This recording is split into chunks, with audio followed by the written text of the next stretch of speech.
Well, friends, let me extend a very warm welcome to you to Bhim Bhashya, my audio-visual podcast series on Dr. Babasaheb Ambedkar. This audio-visual podcast series has 54 short speeches on Dr. Babasaheb Ambedkar, unraveling as many as 25 different dimensions of his multifaceted genius. Friends, this podcast series is focused on Dr. Babasaheb Ambedkar, his thoughts, his actions, his philosophy, and above all, the great vision that he had shown for our country. Well, friends, before we proceed, let me say one thing to you. If you like this podcast series, please like it, please share it, and subscribe to it. So let's proceed to episode 9. In this episode 9 of Bhim Bhashya, the focus is on temple entry movements which were initiated by Dr. Babasaheb Ambedkar. Actually, inspired by Dr. Babasaheb Ambedkar, the followers had initially organized 3 temple entry movements. First was Amba Devi Temple, Amravati, November 27. Second was Kali Temple in Khulna, now in Bangladesh, in July 1929. And Parvati Temple, Pune, in Maharashtra, in October 1929.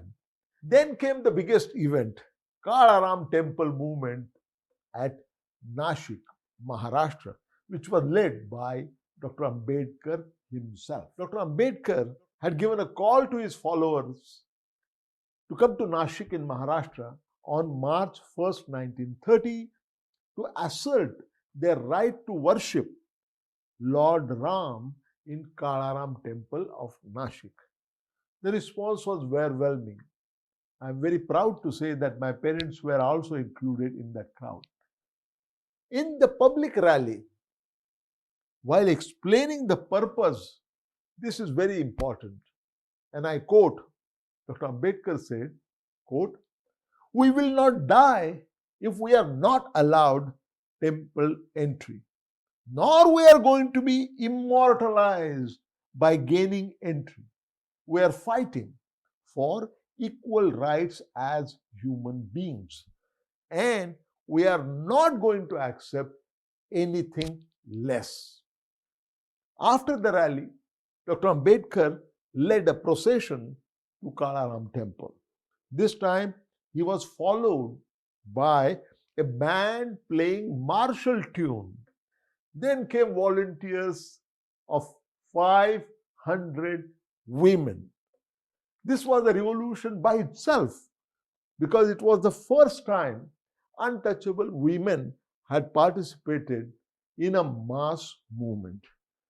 When the procession reached the Kalaram temple, the gates were closed and barricaded. A contingent of armed police was guarding the main entrance. Dr. Ambedkar spoke to the police superintendent and then directed the procession to the bank of Godavari River, where another rally was held. The next day, a peaceful agitation in the front of temple gates began. There were 4 gates to the temple. Hundreds of policemen were guarding each and every entry gate. The police superintendent himself was camping in a tent pitched right in the front of the temple. The PS was camping there day and night because it was expected that the agitators may strike in the middle of night. The temple was surrounded by thousands of protesters taking turns and forming human barricades. In response, the temple was sealed and nobody was allowed to enter. The agitation went on for several days. Towards the end of March 1930, since Ram Navami, that is, Lord Ram's birth anniversary, was drawing close, the trustees opened the temple.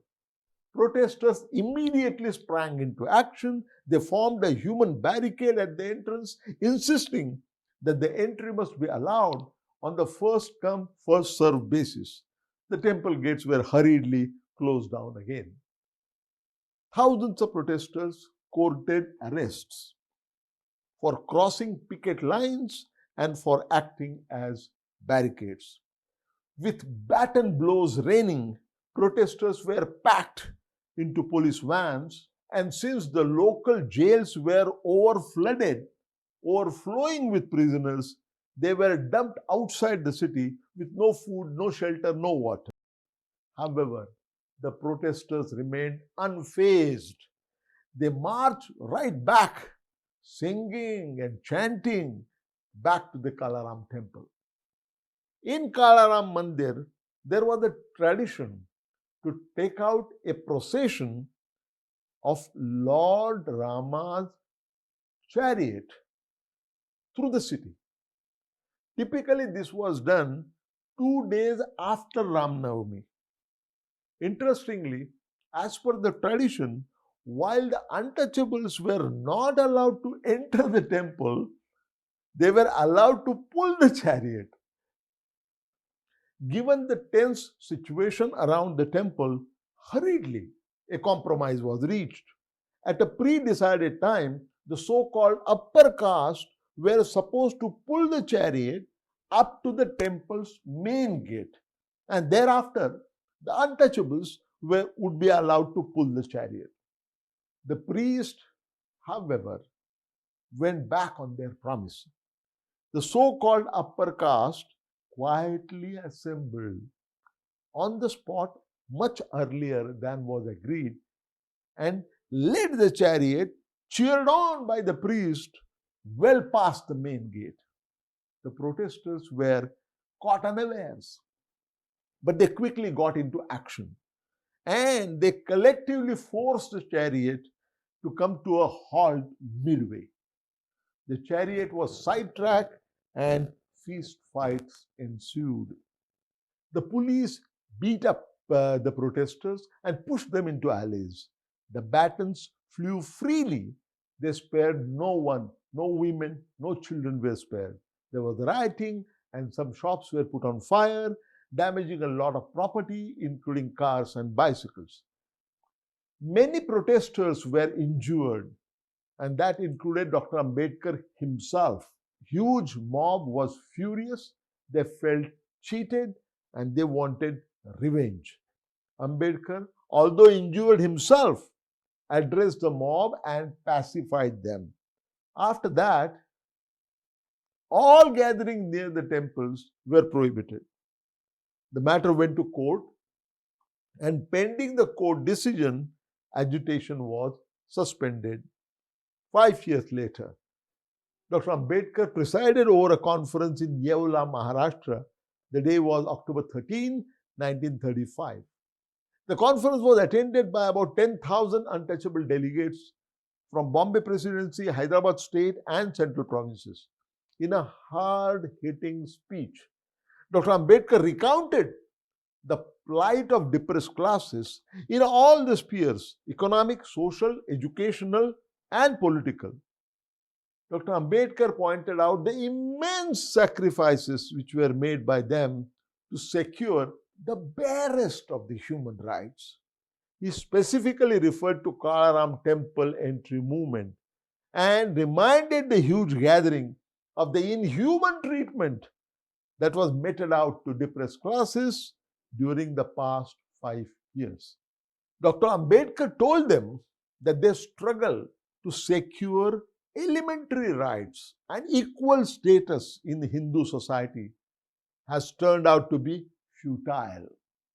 Dr. Ambedkar explained to the huge gathering that in the first decade or so of his public life, that is between 1924 to 1934, he had chosen to reform Hindu religion by fighting from within the religion. He confessed that his efforts to create a legitimate place for the depressed classes in the Hindu society had failed. Dr. Ambedkar admitted that it gave him a very painful realization that the time and money that was spent and the efforts that were made to achieve these objectives had proved utterly fruitless. These are his words, utterly fruitless. Bitter by his experience, Dr. Ambedkar said that he was contemplating a change of religion. Dr. Ambedkar asked the gathering, would it not be better to give up Hinduism and embrace another faith that would unreservedly give us an equal status? There was an audible hush in the crowd. A moment later, Dr. Ambedkar came out with his very famous assertion. And I quote, unfortunately, I was born a Hindu untouchable. There was nothing I could do to prevent it. However, it is well within my power to refuse to live under the ignoble and humiliating conditions. I solemnly assure you, he said, that I will not die as a Hindu. Dr. Ambedkar's announcement to renounce the Hindu religion and to embrace some other religion which would ensure equality of treatment, of status, and opportunity sent shock waves throughout the country. Dr. Ambedkar did convert to Buddhism along with his 7.5 lakh followers 21 years later towards the end of his glorious life. Well, friends, let's conclude the session here today. In the next episode, that is episode 10, I propose to present yet another dimension of Dr. Ambedkar's multifaceted genius. And this aspect is Dr. Ambedkar as an educationist with social conscience. So long until we meet again real soon.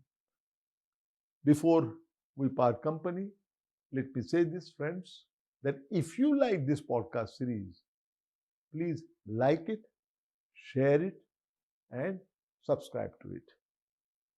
Thank you. Dhanyavad. Namaskar.